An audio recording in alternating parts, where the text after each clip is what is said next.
Вещь. Смотрите, я отсоединил уже руль, колонку, все раскидал. Вот. Разобрал здесь, где она у нас. Вот она, эта звездочка, которую любят все менять, когда стучит рулевая колонка.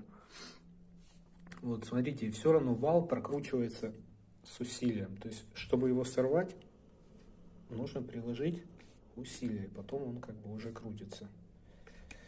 Ну, вот тут заметил такую вещь. Стук я вам сейчас показывал, да? Как бы это дело снять?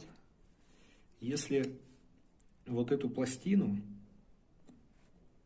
приподнять вверх, вот так, да, то вал начинает вращаться легко.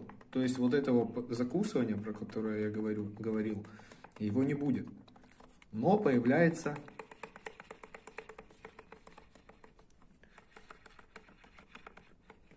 стук и небольшой люфт.